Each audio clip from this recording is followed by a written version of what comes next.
Welcome to another episode of Twin Pair Tutorials. This time I'm going to be talking about the 3 most common mistakes I see new dairy goat breeders make. Now I know we have all been there and we all need to start somewhere, but I hope that these tips help you improve just that much faster and just that much better with your herd.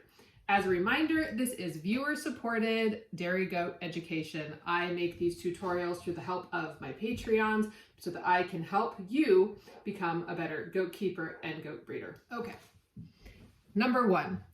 The first most common mistake I see is when people purchase a buck based on a cute picture. All reason and sense goes out the window.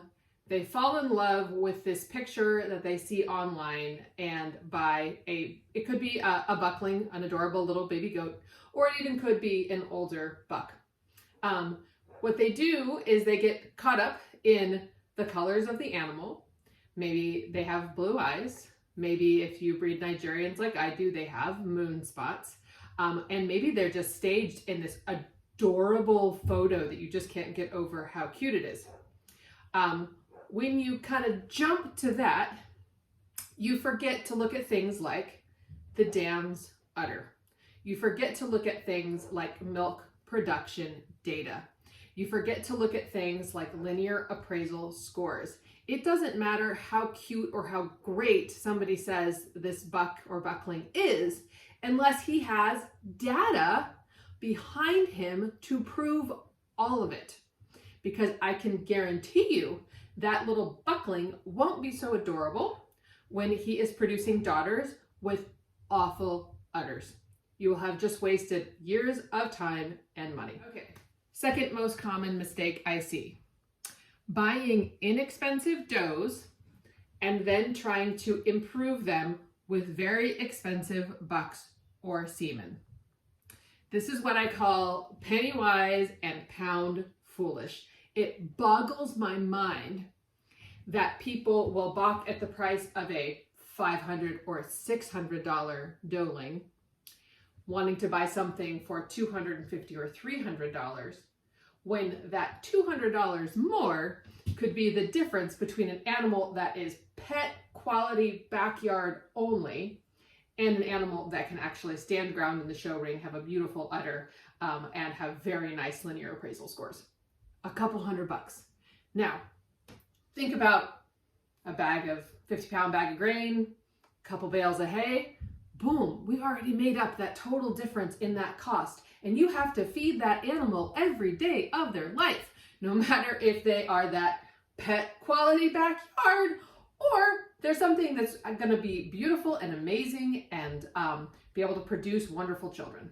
Okay, so that's kind of the first part of that. Now, the second part of that I said was that they try to use really amazing bucks to improve on that inexpensive doe that they bought.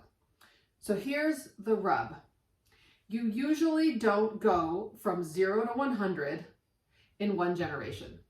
It's going to take you the daughters produced by that amazing buck or semen you bought, and then that might improve them a little bit. You might get kids that are a little bit better, or maybe they fixed one area. Maybe they fixed the rump. Maybe they fixed the shoulders. Maybe they fixed the teat placement, but they didn't fix everything.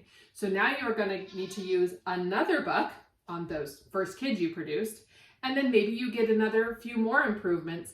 But really, it could be 3 generations or more, and 3 different bucks, mind you, to get that pet quality offspring, the offspring from that pet quality cheap doe you bought, to be something even worth keeping.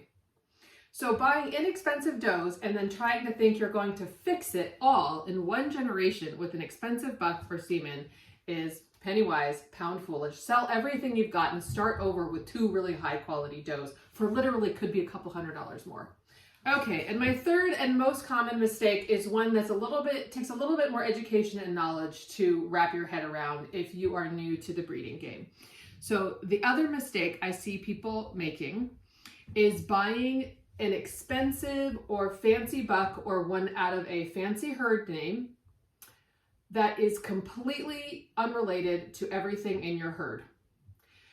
Now, that's called an outcross when the doe you plan to breed to a buck have no relatives in common. It can be done, and it can be done successfully, and sometimes there are situations that call for that. But kind of going back to point 2, but even if you have pretty nice does and you think you're gonna just go buy a big brand name buck from a big popular herd and assume that that buck is gonna work well to improve your does, it's pretty risky. You are going to get a really strong mix of kids. You could have 4 different kids in a litter and have them all be very different because every gene inside of that kid is unique. Now, if you've heard about line breeding is where you actually use other animals within the pedigree to breed your doe, so that you are actually retaining some of those same genes that reside in both of those animals that are already in common. So the idea is you are locking down on hopefully the good genes and not the bad genes, if they are both animals that you like that are related. So I think it can work to buy an outcross buck and use him in your herd, but you are going to have much less consistent results. And thinking again about point number 2, a fancy brand name, a big price tag even, might not do anything to improve your herd if that buck is not a good match for your does. I hope that you learned something today. I know that quote unquote breeding a better goat is really complicated, and it takes years to get good at, and every goat's not going to come out perfect. That's basically impossible. But we can do things and make smart decisions that help us move our herd forward a little bit every generation. And sometimes you do get a big jump, and sometimes you do improve a lot in one generation. But those things don't usually happen by accident. They come through great planning, they come through research, they come on doing your homework and spending your money wisely, not based on sheerly emotions. If you learned something in this tutorial today, please consider joining us on Patreon. We are a group of dairy goat farmers and hobbyists just like you, who are just passionate about this topic and are always hungry to learn more. Thanks for watching.